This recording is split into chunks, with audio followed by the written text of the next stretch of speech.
အားလုံးပဲမင်္ဂလာပါခင်ဗျ မိုက်ဆုံးခါ ချယ်ရီပန်းလေးဆိုတာကျွန်တော်တို့တောင်ကြီးမြို့ရဲ့အမတ်တင်ဂီတာတစ်ခုဖြစ်ပါတယ် ချယ်ရီပန်းပွင့်တဲ့အချိန်ဟာအခုချိန်ဒီဇင်ဘာလဖြစ်ပြီးတော့ဇန်နဝါရီလမှာဆိုလို့ရှိရင်လည်းချယ်ရီပန်းကပင်လုံးကျုပ်ပွင့်တဲ့အချိန်ဖြစ်ပါတယ်ရှင်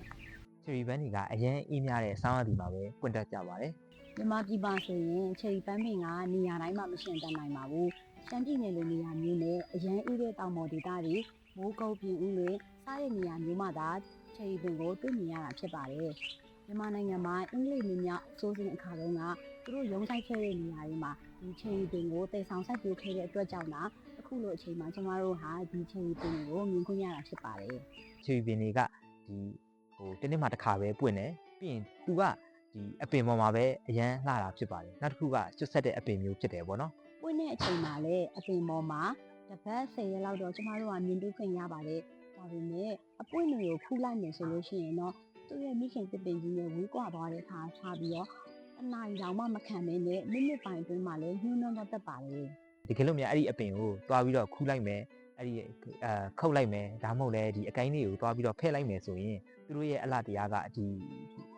လက်ထဲမှာပေါ့နော်ဒီအပင်ပေါ်မှာမဟုတ်ပဲတဘာဝအတိုင်းမဟုတ်ပဲလူတွေရဲ့လက်ထဲမှာဆိုရင်တနားရီတောင်ခံမှာမဟုတ်ပါဘူးပေါ့အဲ့ဒါကြောင့်မလို့ဒီချယ်ရီပင်တွေကိုတဘာဝအတိုင်းပဲသူ့အပင်ပေါ်မှာပေါက်စီခြင်းနဲ့ပွင့်လန်းစီခြင်းနဲ့တပိုးထားစီခြင်းပါတယ် ချယ်ရီပန်းမီးတွေရဲ့တဘာဝကတနေ့မှတစ်ကြိမ်တာပွင့်ပြီးတော့အပင်ကကျူးဆက်တာမို့အပင်ပေါ်မှာဆိုရင်တော့လပပဖူဖူပွင့်နဲ့တပတ်စင်ရဲ့ကြာ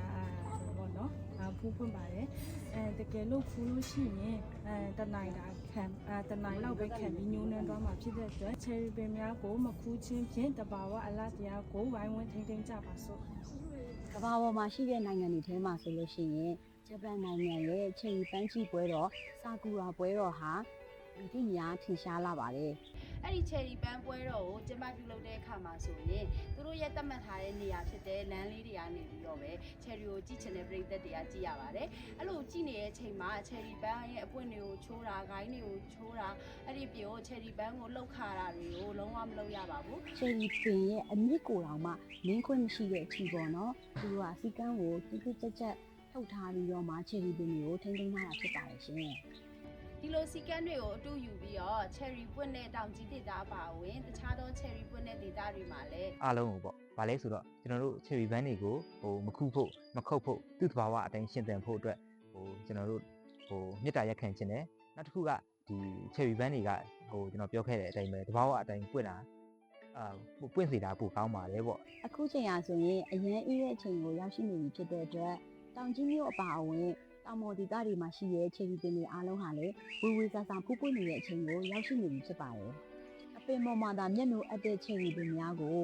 ခူးချင်းခုတ်ချင်းဂိုင်းချိုးချင်းများမပြုလုပ်ကြဖို့ခူးလိုက်တဲ့ပန်းပွင့်လေးတွေကလည်းနိုင်ပိုင်းသာခံတဲ့အတွက်ကြောင့်ဘယ်သူမှအကျိုးမရှိပါဘူးမိမိတို့အိမ်မှာရှိတဲ့အပင်တွေကိုခူးရဆိုလို့ရှိရင်လည်းခူးလိုက်တာနဲ့ချယ်ရီပန်းကမိနစ်ပိုင်းအတွင်းပဲညှိုးနှွမ်းသွားတတ်တာမို့လို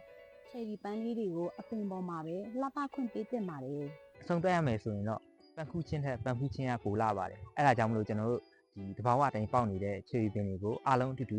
ထိန်းသိမ်းကြဖို့အတွက်ကျွန်တော်မေတ္တာရက်ခံပါတယ်နောက်တစ်ခုကတော့ဒီကျွန်တော်တို့ချယ်ရီပင်ရဲ့အလှကိုပေါ့ကျွန်တော်တို့မျိုးဆက်ပြန်မကဘူးကျွန်တော်တို့အနာဂတ်မျိုးဆက်ကိုပါအတူတူကြည့်နိုင်ဖို့အတွက်ချယ်ရီပင်တွေကိုအားလုံးဝိုင်းဝန်းထိန်းသိမ်းကြဖို့အတွက်မေတ္တာရက်ခံတိုက်တွန်းပါတယ် ချယ်ရီပန်းတွေကိုခူးချင်းချိုးချင်းခုတ်ချင်းကိုမပြုတ်လုပ်ကြဖို့အတွက်ဒီနေရာကနေပဲမေတ္တာရက်ခံတိုက်တွန်းလိုက်ရပါတယ်ရှင် ချယ်ရီပန်းပွင့်တဲ့ဒေသတွေမှာချယ်ရီပန်းကြီးရဲ့ပွဲတော်ကိုကျင်းပနေကြတယ်လို့မျိုးတောင်ကြီးမြို့မှာလည်းချယ်ရီပန်းကြီးရဲ့ပွဲတော်ကိုကျင်းပနိုင်ရန်နဲ့အပင်ပေါ်မှာပဲတင်းတင်းတဲတဲနဲ့မျက်နှာတန်ဖိုးထားပြီးထိမ့်သိမ့်တဲ့အစဉ်အလာလေးရှိလာဖို့အတွက်အခုချိန်ကစပြီးတော့ကျမတို့အားလုံးကဝိုင်းဝန်းထိမ့်သိမ့်ကြပါစို့လို့မေတ္တာရက်ခံတိုက်တွန်းရပါတယ်ရှင် ချယ်ရီပန်းလေးတွေဒါစကားပြောတတ်မယ်ဆိုရင်သူတို့နာကျင်ခံစားနေရပါတယ်လို့ပြောနေကြမှာပါပဲရှင် ချယ်ရီပန်းကိုမခူးချင်းဖြင့်တဘာဝအလားတရားကိုထိန်းသိမ်းကြပါစို့ ချယ်ရီပန်းများကိုမခူးချင်းဖြင့်တဘာဝအလားတရားကိုဝိုင်းဝန်းထိန်းသိမ်းကြပါစို့ ဒီလိုမျိုးသဘာဝအတိုင်းပွင့်နေတဲ့ချယ်ရီပန်းတွေနဲ့ကျွန်တော်တို့ဓာတ်ပုံအတူတူရိုက်လို့ရတယ်သူတို့ရဲ့သဘာဝအလှကိုကျွန်တော်တို့အတူတူကြည့်ရှုခံစားလို့ရတယ်နောက်ဆုံးတစ်ချက်ကကျွန်တော်တို့ဒီလိုမျိုးလှပနေတဲ့သဘာဝအလှတရားကိုမခုပဲမခုတ်ပဲအပင်တွေကိုကိမ့်မချိုးပဲနဲ့ကျွန်တော်တို့ လှလှပပလေးထိမ့်သိမ်းဆန်းရှာလို့ရပါတယ် ချယ်ရီပန်းများကိုမခူးခြင်းဖြင့်တဘာဝလှတဲ့များကိုဝိုင်းဝန်းထိန်းသိမ်းကြပါစို့ ချယ်ရီပန်းလေးတွေကိုမခူးချင်းဖြင့်တဘာဝအလှတရားများကိုထိမ့်သိမ့်လိုက်ကြရအောင်နော် ချယ်ရီပန်းလေးတွေကိုပင်ပေါ်မှာပဲလှပစွာရှင်သန်ခွင့်ပေးလိုက်ကြပါနော်